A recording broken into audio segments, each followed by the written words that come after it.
Hello, everyone. My name is Charles Moser. I am the founder and managing partner for the Dental Science Alliance, and I am so lucky today to have with me Teresa Williams. Now, let me tell you a little bit about Teresa. She is a COO CFO for a fairly large emerging group in San Diego, California, and her background includes working at a top tier accounting firm. She's renowned on speaking on the subject of revenue cycle management. I've had the pleasure of sitting with her on several panels, and today I have Teresa here to answer for you a really important question that we see all the time on social media. Teresa, here's the question in a statement form, maybe.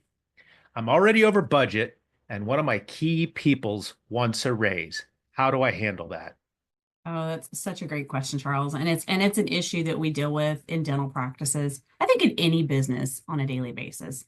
There's economic pressures. We feel them in our businesses. Well, our employees are feeling them at the gas pumps. They're feeling them in their rent hikes. And these are real things that are in front of them. The thing that you need to look at when you're budgeting for payroll is what impacts incremental raises have on your budget versus what impacts gaining or losing a full-time employee have. And so oftentimes we can say we're not in a position to add. Well, we may not be in a position. Adding a whole nother person will knock you out of the water. So maybe we're not looking to go from 3 to 4 assistants, but we are definitely not in a position to go from 3 to 2 assistants. And so what you really need to look at is what the impact of telling that employee it's not something that you can do, if you're not in a position to replace them. And can you replace them for less or the same? You may not be able to. And so what you're going to lose is it takes a good 12 weeks before an employee, typically in a dental practice, is even able to produce and take care of, paying for themselves, that they're not a liability on the rest of the team. And so you've really got to weigh that. Giving people incremental raises is an expectation in this economy. Our costs go up, their costs are going up. It's a part of doing business and something we have to get our minds around and we have to build into our budget. Okay, Teresa, so my payroll cost is already at the max of what they're telling me it should look like on my profit and loss statement. So, how do I give people more, whether it be compensation or in other forms, enough so that they don't leave? So you kind of answered your question there when you're looking at your payroll or your labor as a percentage of what you're producing or what you're collecting. So if you need to pay your employees more and you're going to see the same number of patients, then you are going to need to collect more money per procedure. If you are going to pay your employees more and you are not willing to collect more per procedure, you are going to need to see more patients with the same number of employees. And it's an equation. It's been around as long as there's been, income equals, our revenue minus expenses. And so you have to toggle that equation. If I want to pay people more, and you should be paying your employees more, you should be paying yourself more. You are going to have to make more in the business. And so where are opportunities? Can we see more patients? If we cannot see more patients, we need to take a look at our fees. We need to get involved with our RCM experts and how do we increase those fees? How do we get greater treatment plan acceptance? Are we doing the whole quadrant? So you're really going to dive into how do you get more revenue with the same people? Because we like our people. We've invested in them. They've invested in you. And they're going to want to grow alongside you. We are not in the business of someone's going to come to work for you for $15 an hour and stay there for 30 years. That's not reasonable, and their costs aren't reasonable. So that's part of it, a little bit of your humanity and being involved in what are they facing, at the gas pump? What are they facing with the rent at the grocery store? They're in the same boat with you. It just might be a little bit different boat.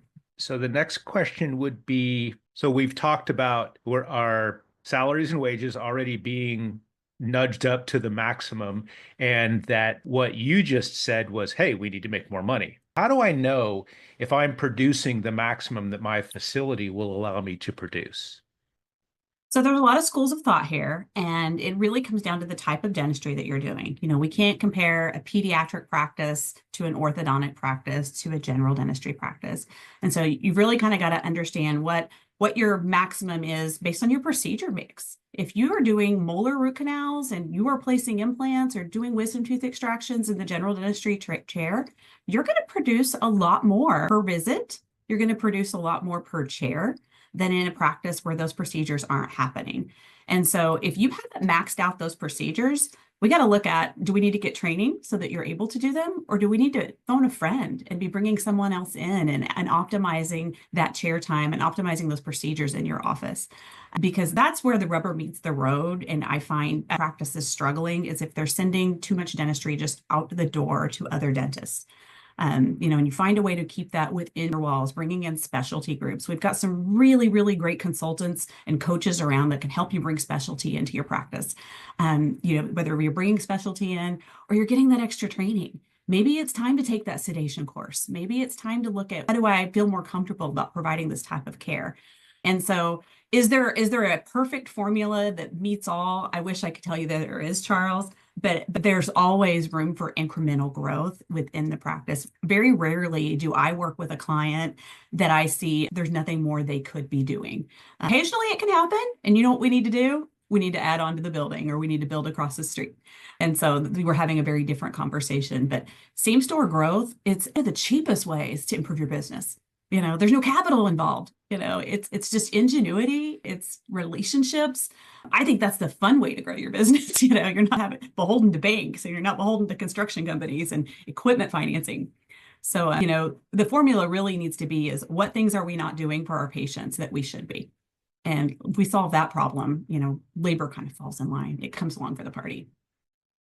I love the undertone answer there, because it falls right in line with what I teach, which is leadership. And the question that I always ask people to ask themselves is, what responsibility do you play in the outcome that you're getting? And what you're saying to owners right here is, yes, your people are coming to you for a raise, and your budget is already at the top of the baseline as far as you know.